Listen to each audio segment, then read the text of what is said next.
Verse 13, as a mother comforts her child, so I will comfort you.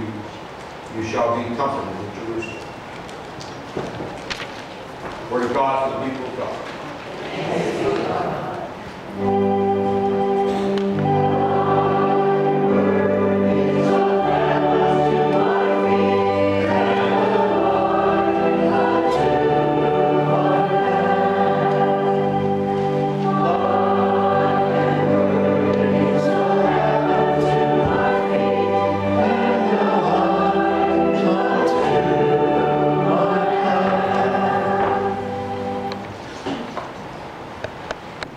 Yeah, Bev looked at that picture up on the mountain too, and she gave me a look like, what in the world kind of thing is that for Mother's Day? I'll get it. And it is Mother's Day. It's a great celebration day. And you know, TV has a way of, and magazine, of pointing out the great TV moms of all time. Right? How about Claire Huxtable on Cosby Show? She could have worked on Cliff a little more.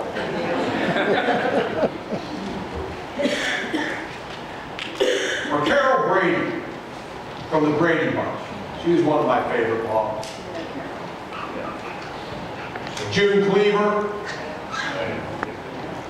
Or there's something wrong with you. Had her throw that. Did you know under their list of top mothers was Marge Simpson? Now you think about it. I thought about that. I said, Marge, she had to be a terrible mother. But then I started thinking about it. She puts up with Homer. And she still loves Bart. No matter what he does. I guess she does all right. Marge does all right. They also put on a list of terrible moms. Terrible TV moms. Dowager Countess of Downton Abbey? I don't know that show. Colleen, I don't know. Donaghy from 30 Rock. Claire Matthews from The Following. These are, I don't know any of these shows. You know who I would put on that list? But mother. I don't know her mothering skills. Who I would put on that list, and I'm not sure whether I'd put her on the good mother's list or the bad mother's list, is Marie Moreau. Where would you put Marie? I would put her on the bad mother-in-law list. But I think, look how she takes care of Ray and Robert, and she does over the grandchildren. And then go with that, Ray's wife. Name's Ron's the one I'm married. Deborah. Yeah, Deborah. There's a role model of a mother that you can probably embrace. What about Roseanne?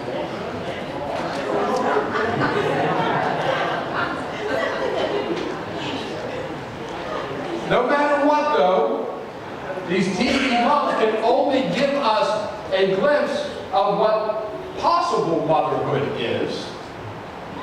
For those who have experienced motherhood, you know that it's its own story. And every child is going to be different. And the way you raise them may not be the same as what so-and-so raised them. But in the end, what we look for is someone who's going to be there as a comforter in times of emotional crisis. I'm not sure if I'd run to Marie in an emotional crisis. She probably caused the emotional crisis.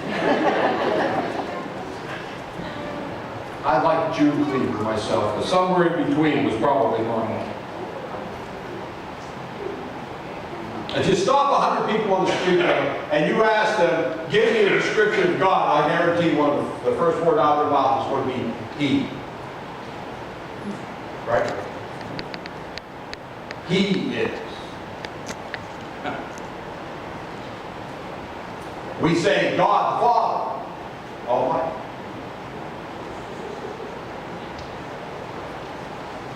That's our scriptural language that we use.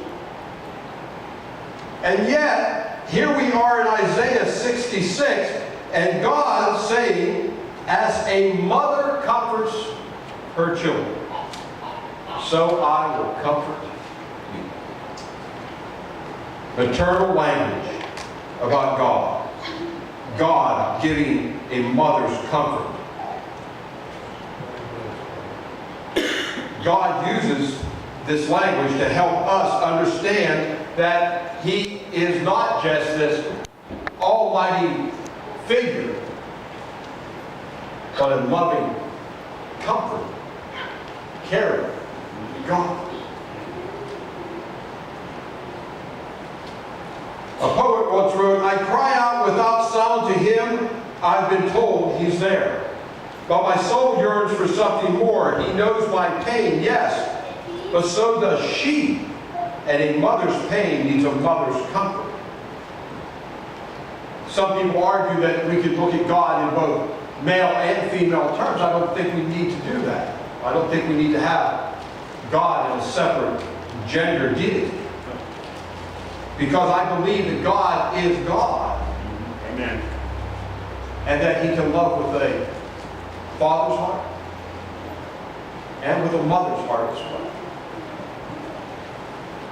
It's all through the scriptures, so many references to God in female terms. Isaiah also writes, for a long time I have held my peace, I have kept still, I've restrained myself, but now I cry out like a woman in labor. I will gasp and pant. Psalms say, yet it was you who took me from the womb, you kept me safe on my mother's breast. Matthew writes, Jerusalem, Jerusalem, the city that kills the prophets and stones those who you sent to it. How often have I desired to gather your children together as a hen her brood under her wings, and you were not willing. God, understanding, having a mother's love. In Genesis 17:1, God tells Abraham and Abram and Sarai that they are to have a son. And the English Bible translates the words El Shaddai as God Almighty. Yet, El coming from Elohim, which means God. Shaddai comes from the root word, that Shah, which is a nursing breast. That nurturing picture. Mother with child.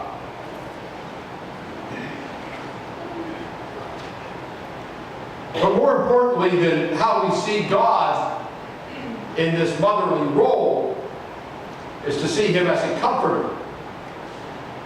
See, I'm still using masculine terms. See Him. It's ingrained in Him.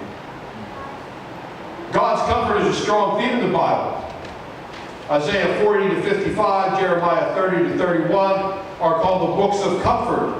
God is a comforter in those texts. Psalm 23, your rod and your staff, they comfort me. The God of mercies and the God of all consolation will console us in our afflictions. Revelation says God will wipe every tear from their eyes. Death will be no more, mourning and crying and pain will be no more, for the first things have passed away. So we get God, this comforter, this good mother comforts, as a good mother would comfort their child. Now I know fathers can be comforted. I know that.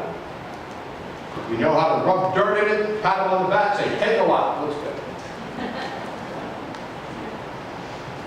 We can also do that. We can also be supported. But let's face it, you fall off the slide, you don't run to death. You run to mom. You want mom. You want her comfort. But that's what a child. Isaiah was talking about grown-ups. And we need comfort too, brothers. We need more than a hug. We need to know that there's somebody there when we experience a loss. In the midst of our worries, in our sickness, and in the realities of the human condition where things can fall apart and things can hurt us and break us. We need that comfort. That's why all mothers know that comforting a child does not end when they graduate from high school. Comforting a child is not going to end when they get themselves married. And comforting a child will not ever end. A mother's role will always be the concern for the children. But how can God comfort us? For one, God comforts us in the presence, the care, and the verbal encouragement of other Christians. We act as God's comforters. We can reach out and care for another. We can offer the prayer. We can offer the hug. We can offer the presence with others. We can stand alongside and help those who are dealing or coping with a life situation. And for two, God will comfort you directly. The psalmist writes, when my anxieties multiply, your comforting calms me down. When life is full of evildoers, when life is full of anxieties and pains and hardships and worries, we can calm down by being in God's presence, by reading His Word, by saying our prayers, by allowing God to speak through His Holy Spirit to our own hearts, God's heart to ours. Who rises up against the wicked? Who stands up against the evildoer? If the Lord has not been my help, my soul would soon have lived in a land of silence. When I thought my foot is slipping, oh, steadfast love, oh Lord, help me. God delivers comfort. God's way that He delivers comfort will vary, but sometimes it just comes from being in a period of prayer. Today is a day that we celebrate the comfort that Mother has given us. We call on Mom who, if we have a mother who's alive, let's remember to call her. Send her a posy. Send her a card. Go and visit with her.